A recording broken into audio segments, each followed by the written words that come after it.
பெற்றோர் கைவிட்ட 3 குழந்தைகளை பராமரித்து வரும் மூதாட்டி தற்போது அரசின் உதவிக்காக காத்திருக்கிறார். தென்காசி மாவட்டம் வாசுதேவநல்லூர் பகுதியைச் சேர்ந்த மாடத்தியம்மாளின் மகன் கணேசனுக்கு 3 குழந்தைகள் உள்ளனர். குடும்ப பிரச்சினை காரணமாக கணேசனும் அவரது மனைவியும் பிரிந்த நிலையில் 3 குழந்தைகளையும் பெற்றோர் கைவிட்டனர். ஆனால் 3 குழந்தைகளையும் மூதாட்டி மாடத்தியம்மாள் பொறுப்பாக கவனித்து வருகிறார். ஆனால் மூதாட்டியின் வருமானம் எதுவும் இல்லாத நிலையில் 4 மாதங்களாக மகளிர் உரிமை தொகை கிடைத்து வருகிறது. இதனால் 3 குழந்தைகளையும் வளர்ப்பது மூதாட்டிக்கு பெரும் சவாலாக உள்ளது. மேலும் தாய் தந்தை இல்லாததால் அவர்களுக்கு கிடைக்க வேண்டிய ஆதார் அட்டை, பிறப்புச் சான்று உள்ளிட்டவை பெறுவதில் கூட சிக்கல் உள்ளதாக தெரிகிறது.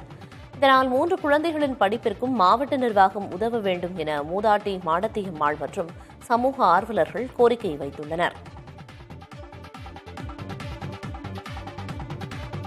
அலைஞ்சேன் தெரிஞ்சேன், எவ்வளவோ செலவழிச்சேன். இப்போ வேலைக்கு போக முடியல 5-6 வருஷமும். அதை வச்சு நான் பார்த்தேன், ஒன்றும் கிடைக்கல. இப்போ தான் 4 மாதமும் எனக்கு 1000 ரூபா வருதியா, அதை வச்சுக்கிட்டு கோயிலை சாப்பிட்டுக்கிட்டு இந்த பிள்ளைகளை வச்சுக்கிட்டு காப்பாற்றிக்கிட்டு இருக்கேன் பியா. எனக்கு வயசு 80 ஆச்சு. இன்றைக்கோ நாளைக்கா அந்த பிள்ளைகளை நீங்கள் பார்த்துக்கிட்டணுமியா. எனக்கு வார வரத்து சொல்ல முடியாதுயா, அவ்வளோ நிலைமைக்கு நான் இருக்கேன்.